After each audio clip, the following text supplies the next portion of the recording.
Hey guys, Jahneva Diva here. How are you? Happy Tuesday. Good morning. Today I'm going to go a little bit off my plan based on some comments I've received from you about how your financial makeover is going. So let's jump right in. So if you've read Total Money Makeover by Dave Ramsey and then you've heard the story, I wanted to share it with you today to make sure that we're really in the right mindset to continue to, because for the rest of this week we're going to continue going through how we're spending our money and building a plan for how we're going to save up that $1,000. So today I'd like to tell you the story of the gazelle that Dave Ramsey tells. So the gazelle, is out grazing, eating its food, and little does it know that a cheetah is watching, is stalking, is looking for its next meal. Now, if you know anything about cheetah, then you know that they are the fastest animal in the world. They can go from 0 to 75 in like 6 seconds. They're faster than most sports cars. They might be faster than all sports cars if I'm getting the story correct. And so the gazelle is being stalked by this cheetah. And most of us would think, wow, like, done for, fastest animal in the world. See you later, gazelle. Well, what we often overlook is that when the cheetah attacks, when the cheetah does strike, the gazelle have learned to outmaneuver the cheetah. And the cheetah actually only gets the gazelle 1 out of 19 times. So how does the gazelle do that when the cheetah is running at 75 miles per hour? They shimmy, they maneuver, they twist and bob and weave and whatever they need to do to get out of the way and live, right? So not much different than a gazelle, we're working on changing our spending habits to get out of debt. And we need to have the same intensity as that gazelle as we go through this. So that means, you're going to bob and weave and maneuver and twist and shimmy everything, every which way that you can to save up your money and get out of debt. So today what I want you to do is first I want you to reread your vision and your why that you wrote last week. And then we're going to go back through our bank statement and see what were some other ways we could save some money. And I want to kind of frame your thinking as you do this. So first of all, we talk about financial fitness being a lot like changing your actual health and getting fit in that sense as well. So when you do that, right, you can't cut everything out. You can't say, I'm never having chocolate or desserts or sweet ever again. I'm done with chocolate, because it wouldn't work. And just in the same vein, I'm not suggesting that you cut out every piece of spending that isn't directly related to paying off debt. But what I am asking you to do is to really know what's important to you. To really know what makes you tick and what is a valid reason to spend money, what is important to you, and what makes you who you are. And I told you in my very first video that I didn't stop being who I was when I went on this journey. I didn't stop going to happy hours and out to dinner and those kind of things. But I did start to ask myself, does this choice, this spending, align with my vision? And is it worth it?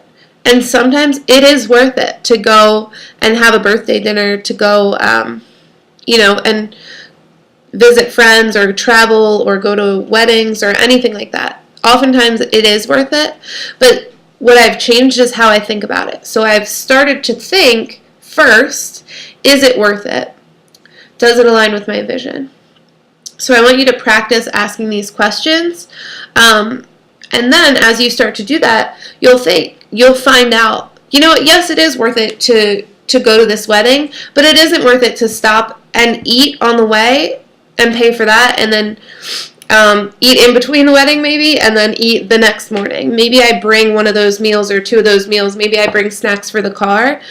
So that way I am making smarter choices and still living the way I want to live, that in a way that really aligns with my values and who I am. So today you're going to practice going through your statement and asking yourself, was this purchase worth it?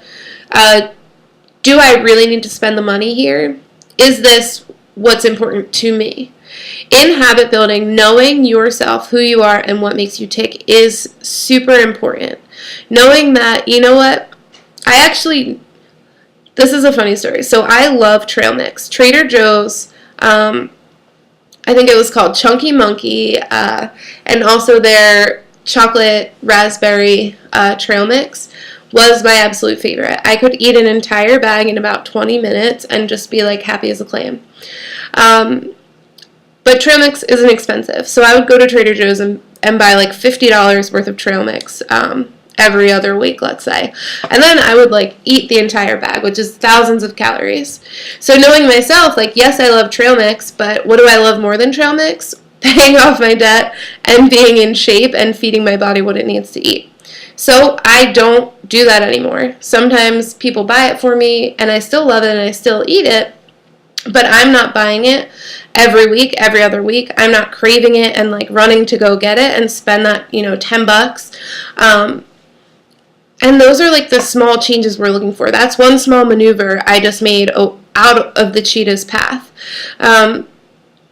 What is important to me on the flip side is I buy Shakeology every month, which is like a shake by Beachbody. It's super healthy. I eat it for breakfast every day. It gives me energy. It makes me feel great. But I spend, I think it's $130 every month on that, which works out to about $4 a shake. And to me, $4 for breakfast worked out. And the alignment, like the cost benefit for me, was worth it to make that purchase. Some of you are like, that's ridiculous. Why would you ever spend that much money? Because it makes me feel good. It makes me happy. It works in my routine. It's a quick breakfast I can take on the road when I have to be to school by 7. So that's what you need to figure out today. What are you spending your money on that does align with who you are? And what are you spending your money on that like doesn't really? You do it because it's what people do. You do it to keep up with the Joneses. You do it because everyone buys new Nikes every month. What have you built up in your head to be something that you think is part of who you are? You think that you can't give up, but like actually you can. Maybe you have a gym membership you don't ever use, but you keep it because you're like, I should do that. That's what you need to cut out. That's where you're going to find your Gazelle-like intensity. That's where you're going to find those maneuvers and those wiggles. Those are the small habits you can build that will have a compound effect as we pay off our debt. And we'll go over kind of exactly when we start to focus on paying off our debt instead of saving our $1,000, I will teach you how an extra $20 payment compounds over time to be like yield a big result towards the end of your loan, or your credit card, or whatever you're paying off. So today you're going to go through, and I want you to practice asking the question, does this align with my vision, my why, and is it worth adding to my debt? Or, on the flip side, is it worth losing out on a payment towards my debt? So that you're paying less interest and you can actually make that extra principal payment.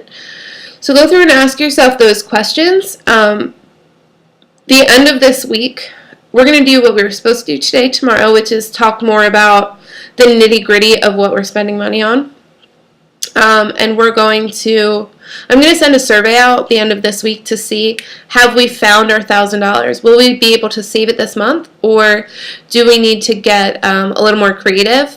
That's the one tricky part about doing this as a whole group. I can't tell exactly where we all are. So look for that survey to be completed this weekend so I know how we're doing. And I'm proud of you for taking this challenge and today reminding yourself of your vision, going back and looking at that and really thinking through your purchases and being willing to be vulnerable and reflect on who you are and what really is important to you.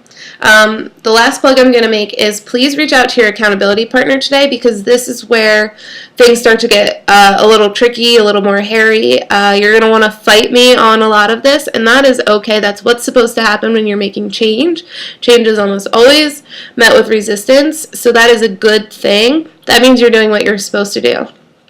So keep it up. I am super proud of you. I'm loving the interaction. It really spoke to me and helped me know exactly what you needed to hear today. So I hope this was helpful, and I look forward to chatting with you tomorrow. Have a great, productive day. Let me know how everything goes in the comments section, and I will see you tomorrow. Bye.